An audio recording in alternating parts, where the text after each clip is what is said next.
I remember the sound first. A wet, hungry kind of kiss. Too loud for a workplace. Too desperate for strangers. I had come to surprise him with lunch. I was 8 months pregnant, carrying his child, carrying our future in my hands like something fragile. But when I opened the door to his office, I found him carrying someone else. Her hands tangled in his hair, his mouth devouring hers. Papers scattered, tie loose, shirts untucked. I froze. My heart didn't just break, it detonated. When I whispered his name, they turned. Her smile was slow, smug. His was cruel. I said, "How could you?" And before I could take another breath, she lunged. Nails against my skin. A sharp kick against my swollen belly.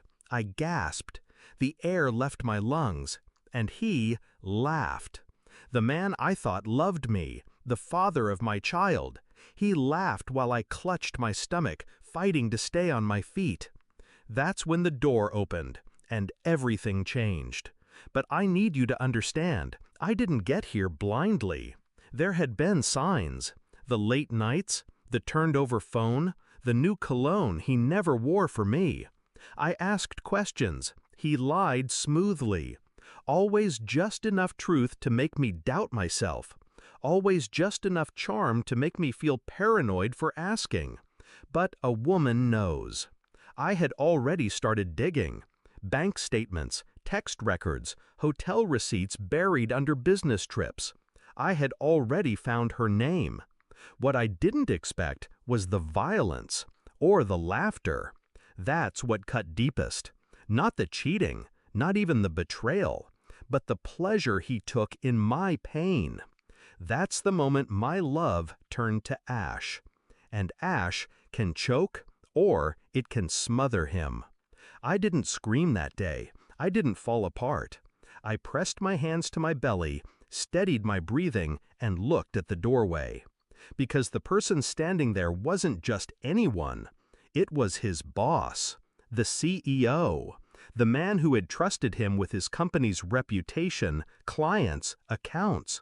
The man whose daughter, the woman in his arms, wasn't supposed to be in that office. The silence was heavy. My husband stumbled, stammered, tried to speak. The other woman paled, then stepped back, her confidence cracking. The CEO's voice was low, dangerous. My office, now. I should have felt powerless that day. Instead, I felt the first spark of control. Because I already knew the truth. And now, so did the one man powerful enough to ruin him without me lifting a finger. But I didn't rely on chance. I never do. While my husband was dragged into a storm upstairs, I walked out of that building and called the lawyer I had quietly retained weeks earlier. Within days, everything I had collected, his affairs, his hidden accounts, his reckless spending, was packaged neatly into divorce papers. I filed for full custody, froze our joint accounts, secured the house in my name with the trust my grandmother had left for me, the one he didn't know existed. Every time he tried to call, I ignored him. Every time he tried to show up, I let security handle it. I wasn't his frightened wife anymore. I was his reckoning. The climax came in the courtroom.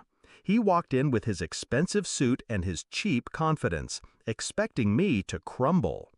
Instead, I slid the evidence across the table. Emails, photos, transactions, witness statements from employees who'd seen them together in his office long before I walked in. The judge didn't even look at him twice. Custody, mine. Assets, frozen. Alimony, granted. His mistress didn't show up. She had problems of her own now. Her father made sure of that. After the ruling, he cornered me in the hallway. His voice was sharp, desperate. "You'll regret this." I looked him dead in the eye. "No," I said. "The only thing I regret is ever loving you." And I walked away. Now, when I watch my daughter sleep, safe and whole, I think back to that office. to the laughter, to the kick meant to destroy us both. It didn't destroy me, it transformed me. Because betrayal doesn't just wound, it sharpens. And when the door opened that day, it didn't just reveal his affair, it revealed his downfall. And I was the one who made sure he never got back up.